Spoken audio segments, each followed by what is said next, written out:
स्वागत है आप सभी का हमारे यूट्यूब चैनल पर। लगातार आप सभी लोगों के लिए आरआरबी, एनटीपीसी एग्जाम के लिए जीके, जीएस के महत्वपूर्ण प्रश्न करा रहा हूं जो आपके एग्जाम के लिए महत्वपूर्ण होने वाले हैं। तो वीडियो को शुरू से लेकर के एंड तक आपको फुल वॉच करते रहना। अगर आपको ये वीडियो पसंद आए तो वीडियो को लाइक कीजिएगा और चैनल को सब्सक्राइब करके अपने दोस्तों के पास वीडियो को शेयर कीजिएगा। तो फिर चलिए शुरू करते हैं।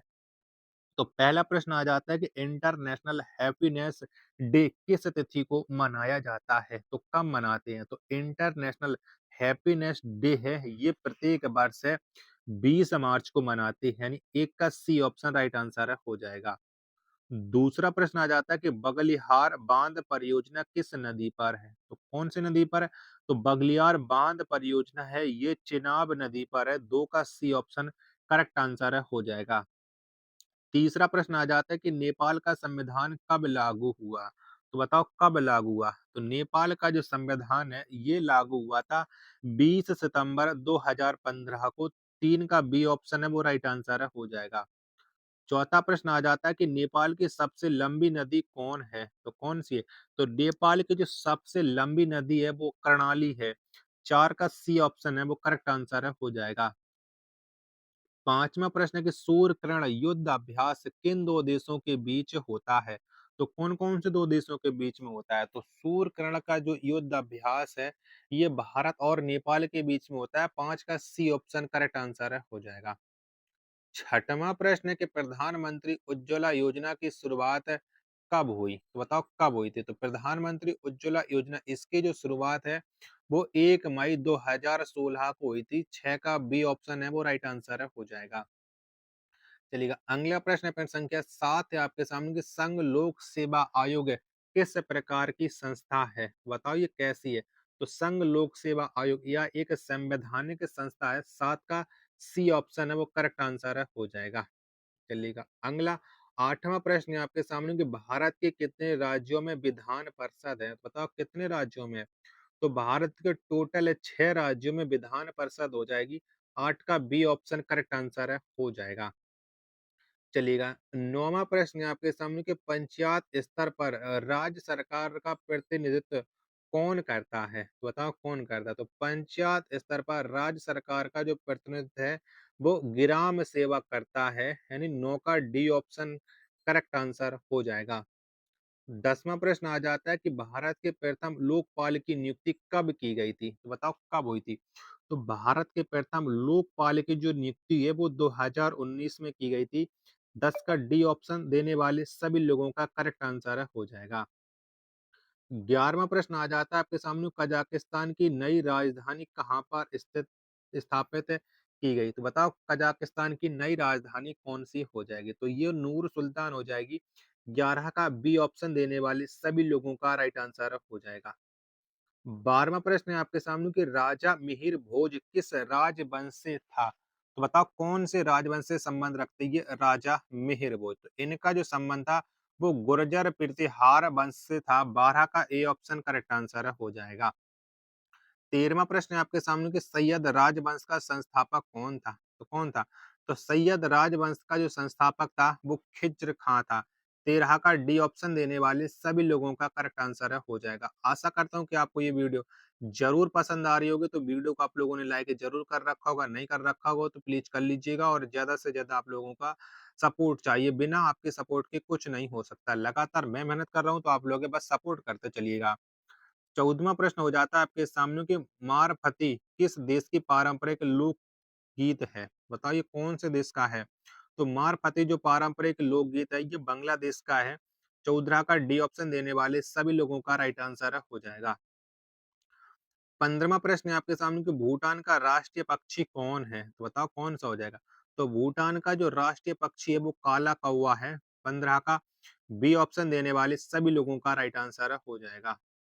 16वां प्रश्न है काजी नजरुल इस्लाम राष्ट्र कवि हैं? बताओ ये कहाँ के एक राष्ट्र कवि हैं? काजी नजरुल इस्लाम। तो इनका जो संबंध है वो बांग्लादेश से है। 16 का सी ऑप्शन करेक्ट आंसर है हो जाएगा। 17वां प्रश्न आ जाता है आपके सामने कैंडियन किस देश की नृत्य शैली है? तो कैंडियन ये जो नृत्य शैली है वो श्रीलंका की है। 17 का सी ऑप्शन देने वाले सभी लोगों का राइट आंसर है हो जाएगा। 18वां प्रश्न आ जाता है कि सिपाही विद्रोह की शुरुआत कहाँ से हुई? तो बताओ कहाँ से हुई थी? तो सिपाही विद्रोह की जो शुरुआत है वो मेरठ से हुई थी। 18 का बी ऑप्शन है वो करेक्ट आंसर है हो जाएगा। चलिएगा 19वां प्रश्न है ग्राम पंचायत के प्रतिनिधियों का कार्यकाल कितने वर्षों का होता है? कितने वर्षों का होता है? तो ग्राम पंचायत के प्रतिनिधियों का जो कार्यकाल है वो 5 वर्षों का होता है। 19 का सी ऑप्शन राइट आंसर हो जाएगा। 20वां प्रश्न आ जाता है आपके सामने कि तनाक किस धर्म का एक पवित्र ग्रंथ है? तो बताओ ये किसका है? तो तनाक ये जो पवित्र ग्रंथ है वो यहूदी का है, यानी 20 का डी ऑप्शन देने वाले सभी लोगों का राइट आंसर है हो जाएगा। 21वां प्रश्न आ जाता है कि प्रथम श्रेणी की क्रिकेट में लगातार 6 छक्के लगाने वाले प्रथम भारतीय खिलाड़ी कौन हैं? तो कौन है? तो ये जो भारतीय खिलाड़ी हैं वो आपके युवराज सिंह हैं। 21 का ए ऑप्शन राइट आंसर है हो जाएगा। चलेगा। 22वां प्रश्न आ जाता है आपके सामने कि म्यांमार कब स्वतंत्र संप्रभु गणराज्य बना? तो ये कब बना था? तो ये 1948 में बना था। 22 का डी ऑप्शन देने वाले सभी लोगों का करेक्ट आंसर है हो जाएगा। 23वां प्रश्न आ जाता है कि अफीम युद्ध किन दो देशों के बीच लड़ा गया? तो कौन से दो देशों के बीच में अफीम युद्ध हुआ था? तो ये चीन और इंग्लैंड के मध्य में हुआ था। 23 का डी ऑप्शन देने वाले सभी लोगों का करेक्ट आंसर है हो जाएगा। चलेगा 24वां प्रश्न है कन्नौज का युद्ध कब हुआ था? तो बताओ कब हुआ था? तो कन्नौज का जो युद्ध है वो 1540 में हुआ था। बी ऑप्शन देने वाले सभी लोगों का राइट आंसर है हो जाएगा। 25वां प्रश्न आ जाता है आपके सामने कि विल्सन रोग किसकी अधिकता के कारण होता है? बताओ किसके अधिकता के कारण होता है? तो विल्सन जो रोग है ये कॉपर की अधिकता के कारण होता है। 25 का सी ऑप्शन करेक्ट आंसर है हो जाएगा। चलिएगा 26वां प्रश्न है कि ब्रिटिश राज एवं अफगान आदिवासियों के बीच कौन सा युद्ध लड़ा गया? तो बताओ कौन सा युद्ध हुआ था? तो ब्रिटिश राज एवं अफगानी आदिवासियों के बीच में ये सारी गढ़ी का युद्ध हुआ था। 26 का ए ऑप्शन देने वाले सभी लोगों का करेक्ट आंसर हो जाएगा। 27वां प्रश्न आ जाता है कि भारत में आंतरिक अशांति के समय भारत के प्रधानमंत्री कौन थे? तो कौन थे? तो भारत में जब आंतरिक अशांति हुई तो उस समय जो भारत के राष्ट्रपति प्रधानमंत्री थे वो इंदिरा गांधी थी। 27 का बी ऑप्शन देने वाले सभी लोगों का राइट आंसर हो जाएगा। 28वां प्रश्न है आपके सामने कि नेपाल का राष्ट्रीय पशु क्या है? तो बताओ कौन सा है? तो नेपाल देश का जो राष्ट्रीय पशु है वो आपका गाय है। 28 का बी ऑप्शन देने वाले सभी लोगों का राइट आंसर है हो जाएगा। आशा करता हूँ कि आपको ये वीडियो जरूर पसंद आ रही होगी। तो इसे आपने अपने दोस्तों के पास जरूर शेयर किया होगा। नहीं शेयर किया होगा तो प्लीज अब आप लोग कर दीजिएगा और सपोर्ट बनाए रखिएगा। 29वां प्रश्न आ जाता है कि नेपाल कितने प्रांतों में विभाजित है? तो कितने प्रांतों में? तो नेपाल ये टोटल 7 प्रांतों में विभाजित है। सी ऑप्शन देने वाले राइट आंसर हो जाएगा। 30वां प्रश्न आ जाता है कि फ्रेंडशिप हाईवे किन दो देशों के बीच है? तो कौन कौन से दो देशों के बीच में? तो फ्रेंडशिप हाईवे ये भारत और नेपाल के बीच में है। 30 का बी ऑप्शन राइट आंसर है हो जाएगा।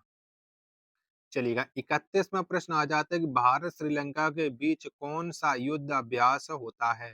तो बताओ कौन सा युद्ध अभ्यास होता है? तो भारत और श्रीलंका के बीच में ये मित्र शक्ति युद्ध अभ्यास होता है।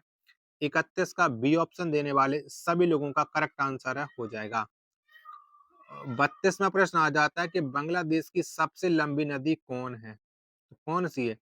तो बांग्लादेश की जो सबसे लंबी नदी है वो आपकी हो जाएगा सुरमा। यानी 32 का डी ऑप्शन देने वाले सभी लोगों का राइट आंसर है हो जाएगा। 33वां प्रश्न है कि श्रीलंका की सबसे लंबी नदी कौन है? तो कौन सी है? तो श्रीलंका की जो सबसे लंबी नदी है वो महाबेली गंगा है। सी ऑप्शन देने वाले सभी लोगों का करेक्ट आंसर है हो जाएगा। 34वां प्रश्न है कि सम्राट अकबर का वित्त मंत्री कौन था? तो कौन थे? तो सम्राट अकबर के जो वित्त मंत्री थे उनका नाम टोडरमल था। सी ऑप्शन देने वाले सभी लोगों का करेक्ट आंसर है हो जाएगा। 35वां प्रश्न आ जाता है कि पुस्तक गुलामगिरी के रचनाकार कौन है? तो किसने ये गुलामगिरी पुस्तक को लिखा है ये आपको बताना है। तो इस पुस्तक को लिखा है ज्योतिबा फुले ने। 35 का बी ऑप्शन देने वाले सभी लोगों का करेक्ट आंसर है हो जाएगा। 36वां प्रश्न है कि प्रथम सर्च इंजन अर्च ही के संस्थापक कौन थे? तो इसके जो संस्थापक थे वो थे एलन इमिटेज, क्या एलन इमिटेज यानी 36 का ए ऑप्शन देने वाले सभी लोगों का करेक्ट आंसर है हो जाएगा। चलेगा। 37वां प्रश्न है, 1971 के भारत पाकिस्तान युद्ध के समय रक्षा मंत्री कौन थे? तो उस समय के आपको रक्षा मंत्री बताना है। तो उस समय जो रक्षा मंत्री थे वो जगजीवन राम थे। बी ऑप्शन देने वाले सभी लोगों का करेक्ट आंसर है हो जाएगा। 38वां प्रश्न है कि लॉर्ड मियो की हत्या किस स्थान पर की गई? तो कहाँ पर की गई थी लॉर्ड मियो की हत्या? तो ये हत्या की थी पोर्ट विलियर में। 38 का ए ऑप्शन देने वाले सभी लोगों का राइट आंसर है हो जाएगा। 39वां प्रश्न है कि नेपाल के प्रथम राष्ट्रपति कौन थे? तो नेपाल के जो प्रथम राष्ट्रपति थे वो रामवरण यादव हो जाते हैं। 39 का बी ऑप्शन राइट आंसर।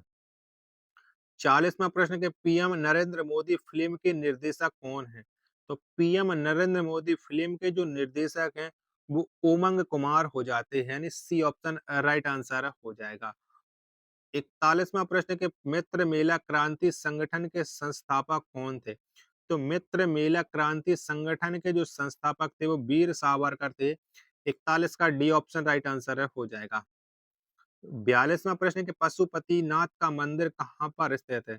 तो पशुपतिनाथ का जो मंदिर है वो नेपाल देश में स्थित है। 42 का ए ऑप्शन राइट आंसर हो जाएगा। 43वां और अंतिम प्रश्न है कि मिथुन नामक पशु नस्ल कहाँ पाई जाती है? तो कौन से राज्य में पाई जाती है? तो मिथुन नामक पशु जो नस्ल है ये अरुणाचल प्रदेश में पाई जाती है। 43 का ए ऑप्शन देने वाले सभी लोगों का राइट आंसर है हो जाएगा।